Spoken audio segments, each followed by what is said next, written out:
Welcome to Seagull Maritime's series on elementary first aid. In this video, you will look at the various causes of unconsciousness you may encounter as a first aider. Throughout, you will be asked to pause the video and reflect on what you have seen and heard. Ideally, you should watch this with at least 2 of your colleagues so that you can engage in group discussion. In order to successfully treat an unresponsive casualty, it's important that you can identify the cause of their unconsciousness. One way to remember all of these is with the word fish-shaped. Using this method, the first thing to remember is faint. These are caused by a drop of blood flow to the brain, causing the person to black out temporarily. They generally last no longer than 30 seconds to a minute and don't usually have any long-lasting effects. But be careful, because if the person is unconscious for longer than 2 minutes, it is something other than a simple faint.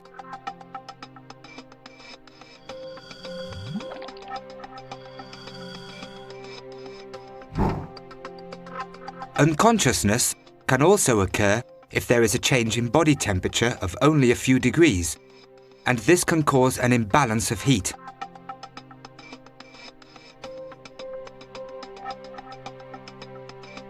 If the temperature drops below 35 degrees Celsius, mild hypothermia will occur. As it continues to fall, the casualty will have lowered levels of response from about 33 degrees Celsius, will be unconscious by 30 degrees Celsius, and will appear dead when their temperature drops to 28 degrees Celsius and lower. A hypothermic casualty must always be warmed slowly by around 1 to 2 degrees Celsius an hour before being classed as a non-survivor, which is defined as being warm and dead. But it is not only temperatures decreasing that can cause unconsciousness. If a person's temperature rises above 40 degrees Celsius, it can cause heat stroke, which can be fatal.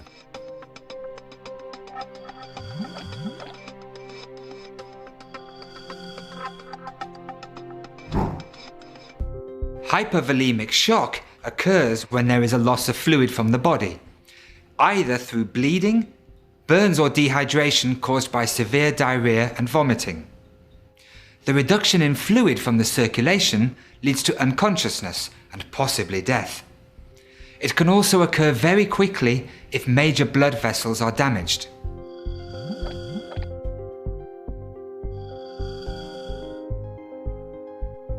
Head injuries are classified into 3 categories: concussion, skull fracture, and compression. Concussions are minor injuries that occur when someone has had a blow to the head.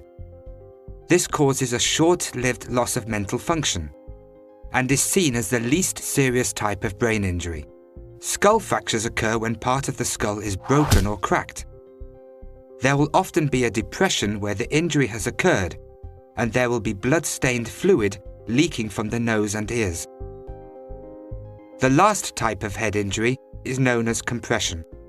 This is a potentially fatal injury that happens when the brain is squashed, either because it has swollen or by bleeding into the skull.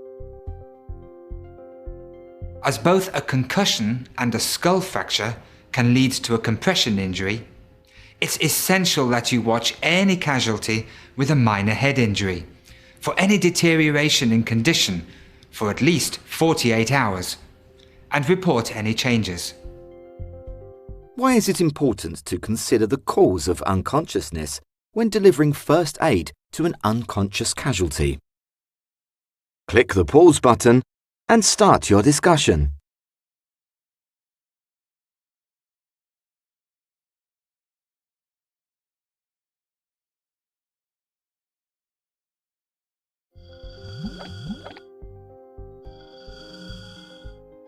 Strokes occur when the blood supplied to part of the brain is cut off, leading to long-term damage. You can often identify a stroke by performing a FAST test. Check for facial weakness. Has their face fallen on one side? Can they smile? Next, check their arms. Can they hold them there? Then check their speech. Is it slurred, or does it sound unusual? If you see any of these signs, you should get medical help fast.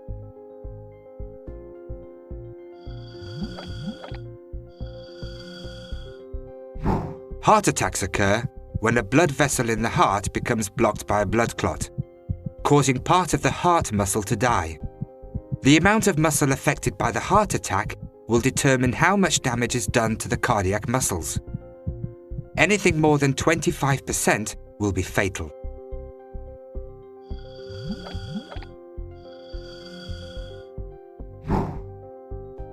Asphyxia is anything that prevents oxygen entering the bloodstream. There are many potential causes, but the treatment is generally the same. Remove the casualty from the cause, or the cause from the casualty, and try to restore breathing. In the case of choking, which occurs when something gets stuck in the trachea and prevents the passage of air, there may be some difficulty removing the blockage.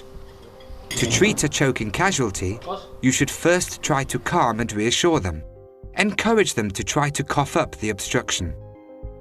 If this doesn't work, stand beside the casualty and deliver up to 5 sharp blows between the shoulder blades with the heel of your hand, supporting their upper chest as you do so.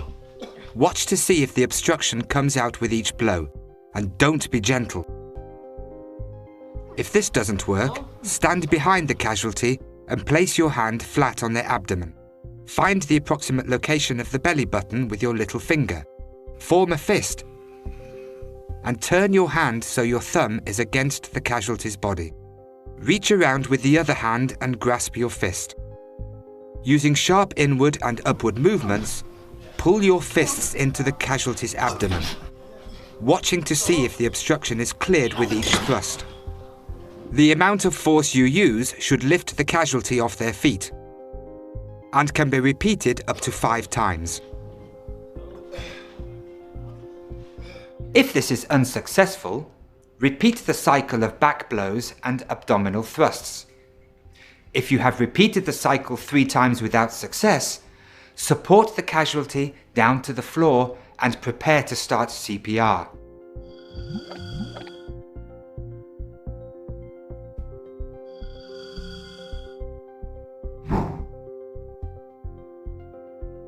Poison can enter the body in 4 ways: inhalation, ingestion, absorption, and injection.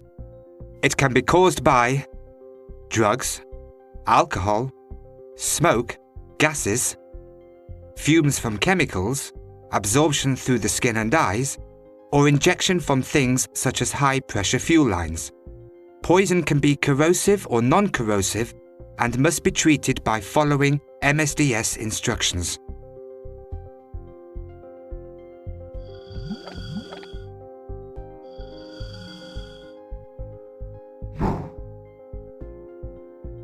Epilepsy is one of the reasons why people have major seizures, which are another cause of unconsciousness. They happen when nerve impulses in the brain start to fire off in all directions, causing involuntary movement and muscle spasms. Although epilepsy is rare amongst crew, there are a number of causes of seizures on board, including head injuries. Whatever the cause, it's important that the length of seizures are timed, as they can last anywhere from seconds to hours. You should seek medical advice for any seizure that lasts longer than 10 minutes, as this would be classed as an emergency.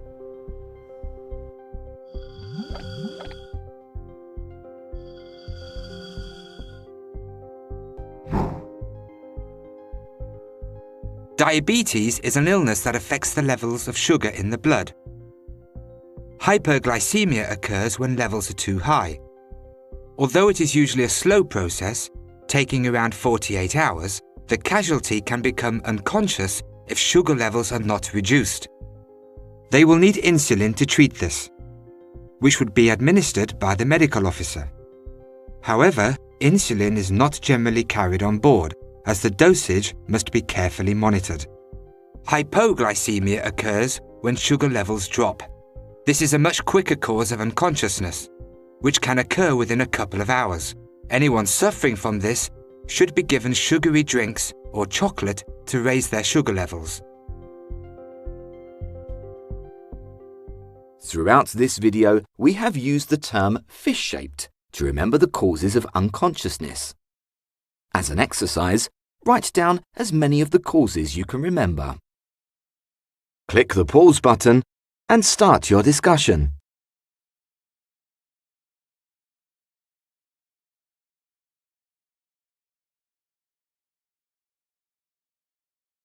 So, if you remember what fish-shaped stands for: faint, imbalance of heat, shock, head injury, stroke, heart attack, asphyxia, poisons, epilepsy, and diabetes, you should be able to identify the cause of unconsciousness and play your part in potentially saving a casualty's life.